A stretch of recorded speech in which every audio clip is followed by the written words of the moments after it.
प्रथम पठन प्रथम राजावली पाठ अध्याय 21 पद संख्या 1 रु 16 पद पर्यंत। पाठर सारांश। नाबोथ को प्रस्तारघात रे बध करागला।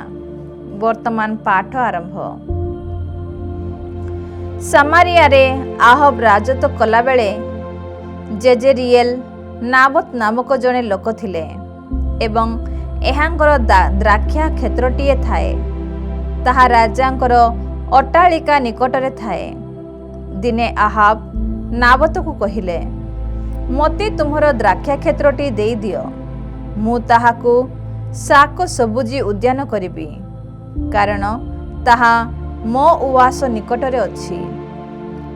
मु ता परिवर्ते तुमको अधिक भल क्षेत्रटीए देबी। नाबोथ किंतु आहाबंकु उत्तर देले, मु जे मोर पैतृक संपत्ति तुमको देबी एहा प्रभु न करंतु।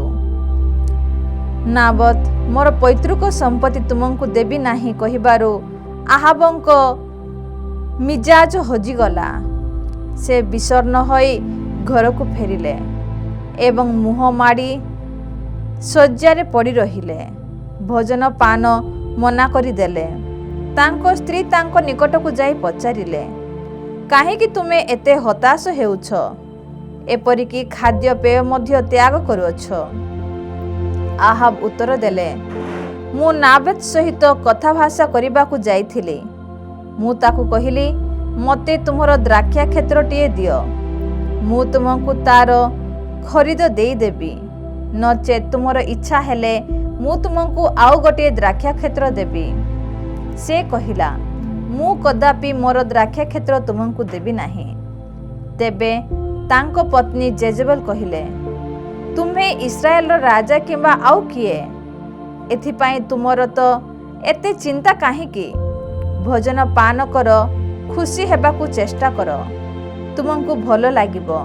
मु कहुछि, मु निजे जेजेरिएल नाबोथर द्राक्षा क्षेत्र तुमको पाद तले आनी थई देउछि।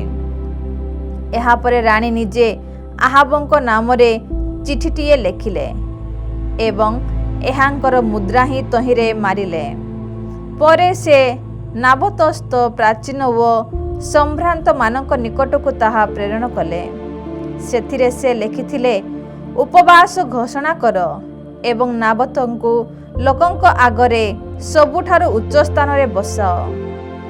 नाबोथर सामनारे 2 जन हुंडांकु बसाओ। से माने नाबोथर विरोध साक्ष्य दे कहंतु, तुम्हे राजांकु व परमेश्वरंकु अभिशाप देयछ, तापरे ताकु बाहर को नहीं प्रस्तार रे बध कर।